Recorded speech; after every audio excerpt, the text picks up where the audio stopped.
Amma bütün bu çətinliklərə baxmayaraq yüksək nəticə göstərənlər var. Yəni, 2-ci və 3-cü ixtisas qrupları üzrə ali təhsil müəssisələrinə qəbul imtahanında 4 abituriyent ən yüksək nəticəni göstərərək ciddi uğura imza atıb. Əməkdaşımız Aysu Qayıbova həyatın yeni mərhələsində böyük uğur qazanan gənclərin təəssüratını öyrənib. Təbii ki, onların bu uğuruna həmyaşıdları həsəd aparır. Baxaq görək, bu xəbəri alanda hansı hissləri keçiriblər? Bu il keçirilən qəbul imtahanlarında yüksək nəticə göstərən abituriyentlər arasında Saray qəsəbəsi 1 nömrəli məktəbin məzunu Orxan Mənsimli də var. O, 3-cü ixtisas qrupu üzrə keçirilən blok imtahanında 400 bal toplayaraq maksimum nəticə əldə edib. Orxan deyir ki, bu uğur təsadüfi deyil. O, məqsədinə çatmaq üçün il boyu planlı şəkildə hazırlaşıb. Vaxtını səmərəli bölüb və qarşısına bu hədəfi qoyub. İmtahandan 1-2 dənə şübhəli sualım var idi. Gəlib yoxlayandan sonra aydın ol ki, onlar da doğrudur və cavablar çıxanda mən SMS göndərdim, biraz gec gəldi mənə, amma bacım cədvəldə görmüşdü, ilk o öyrəndi.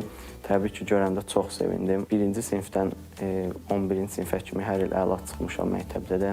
9-cu sinifdə də yaxşı bal toplamışdım, 280 bal yığmışdım, qırmızı attestat almışdım. 2-ci cəhd imtahanda heç həyəcanı yox idi, çünki 1-ci cəhddə də yüksək nəticə göstərmişdim. Söhbət zamanı Orxan bizə gələcək planlarından da bəhs etdi. Telefondan çox uzaq qalmamışam, amma belə deyək, qədərində istifadə eləmişəm, düzgün ölçüdə istifadə eləmişəm və təbii ki, hər gün mütəmadi olaraq dərslərimi hazırlamışam.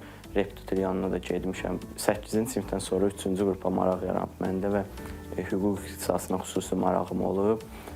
Hüquqşünas olmaq istəyirəm. Planlı hazırlaşmaq çox əhəmiyyətlidir və təbii ki, ən vacibi isə vaxt bölgüsüdür. Vaxtı səmərəli işlətdikdə məncə uğur qazanmaq mümkündür. Orxanın uğuru ailəsində böyük sevinc yaradıb. Maraqlıdır ki, bu Mənsimlilər ailəsində ilk yüksək nəticə sevinci deyil. Orxanın bacısı da 9-cu sinif buraxılış imtahanında maksimum nəticə göstərib. Zaru Mənsimlinin sözlərinə görə bacısının uğuru Orxana əlavə motivasiya verib. Bu sevinci bütün abituriyent valideynlərinə arzu edirəm. Orxan çox sakit, əzmli, iradəli və çalışqan uşaqdır. Bəzən olurdu, mən səhər işə getməyə, yuxudan qalxanda Orxan hələ də stol arxasında, masa arxasında dərs çalışdığının şahidi olurdum. Şübhəsiz ki, bu yuxusuz gecələrin bəhrəsidir. Qeyd edək ki, keçirilən blok imtahanında daha 3 abituriyent, Laçın rayon Oğuz Tam Orta Məktəbin məzunu Paşa İspəndiyarlı, Şəmkir rayon Kür qəsəbə Orta Məktəbin məzunu Aydan Məmmədova və Sumqayıt şəhəri Təbiət Elmləri Təmayüllü Gimnaziyanın məzunu Əli Məmmədzadə də maksimum nəticə göstərib. Aysu Qayıbova, Həsənağa Dadaşov, ATV Xəbər.